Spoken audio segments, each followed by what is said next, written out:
I'm definitely not following all that's going on. I don't know anything about the Muslim marriage contract. But she signs it anyway. I'm starting to think there's a part of Tigerlily that likes to be controlled. The 41-year-old officially marries 22-year-old Adnan on the first day she meets him in person, after talking online for only 4 months. Plus, Chidi doesn't chicken out. All corny jokes aside, he finally builds the courage to tell Rayne he's celibate, which takes her frustrations to the next level. If I knew that he did not want to be intimate with me, I wouldn't have gotten on the plane.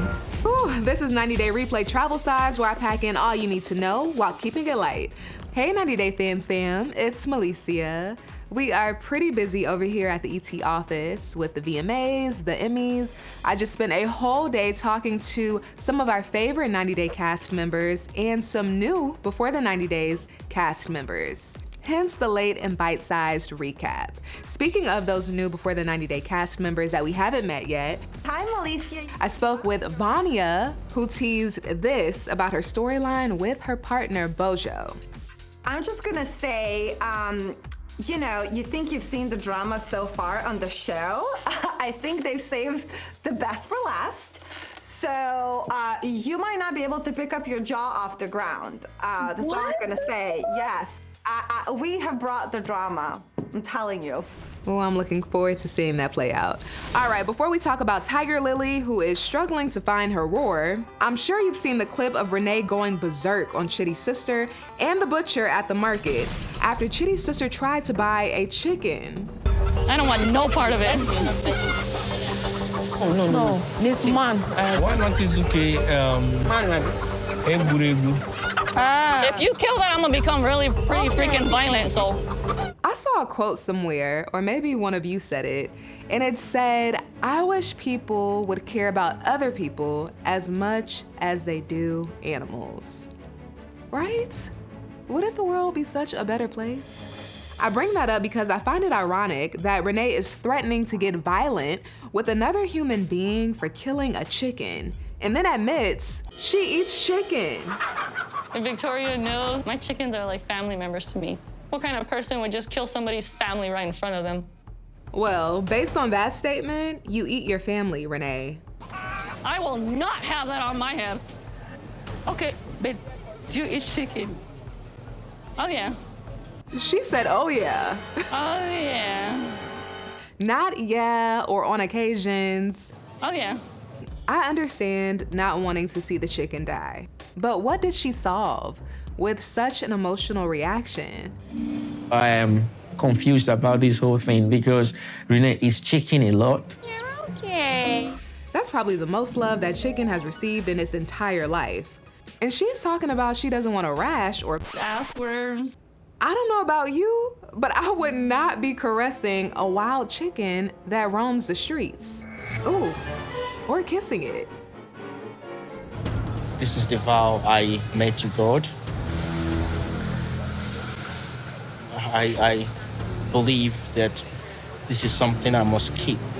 Rayne also finds it hard to stomach Chidi telling her he's not having sex until marriage. You're not fully listening to your heart. You're listening to your own ways and what you think should be. It's not what I think should be, but what is morally just and biblically right. I mean, God in my mind is telling me one thing, and apparently he's telling you another. But it's just that my faith doesn't allow for that. Oof. I've heard of couples who have different spiritual beliefs finding a way to make it work, but this shows how hard it can be.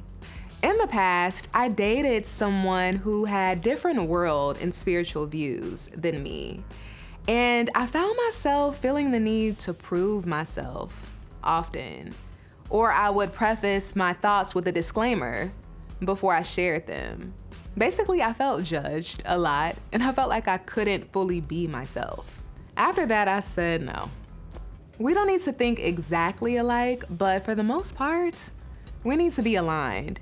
And where we are different, there should be the utmost respect. don't devalue what I believe. I'm in your world, but I'm not living your system.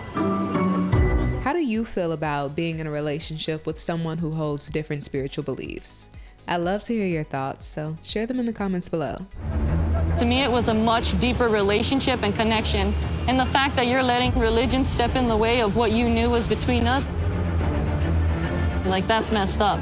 If I knew that he did not want to be intimate with me, I wouldn't have gotten on the plane. I'm starting to really feel really rejected more than he wants to realize. He doesn't see how big this is. She doesn't care to ask what inspired him to make this vow recently. This is something that is fairly new, right? When I first met Rayne, I had not grown to this height of faith. Is he just following the rules, or is it deeper than that? All right, moving on to Tigerlily, who has seemingly attracted another controlling partner in Adnan. Today, my friend and my brother and my cousin bring me to hammam. Oh, okay.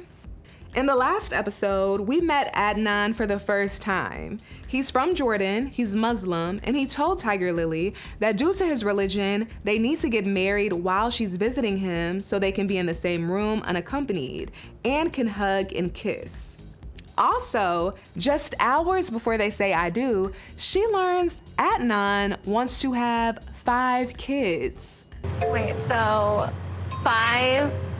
You didn't even tell me, baby. And she's 41. They go to sign the marriage papers, and Tigerlily admits she doesn't know what she's signing. I definitely could be putting myself in a really bad situation. Well, shortly after that, he starts to show signs that are very reminiscent of Tigerlily's ex-husband. I wasn't allowed to have friends. There were cameras everywhere. So I felt like I was constantly under surveillance, and marriage equaled prison. Before I got to Jordan, I knew that Adnan didn't want me around other guys, like as friends. Just a minute and a half. I didn't know that he met every guy anywhere in the universe. And in next week's preview, her friends call it out.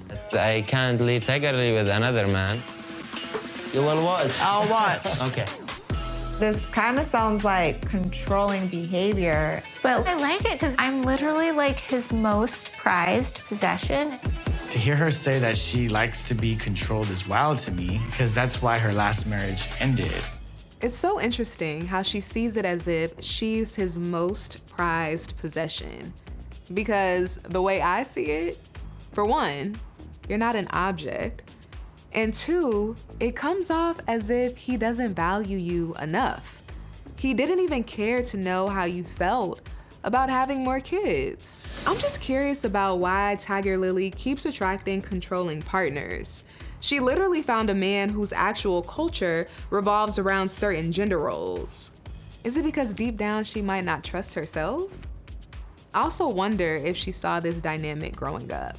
I don't know, I'm over here just speculating, but let me know what you think.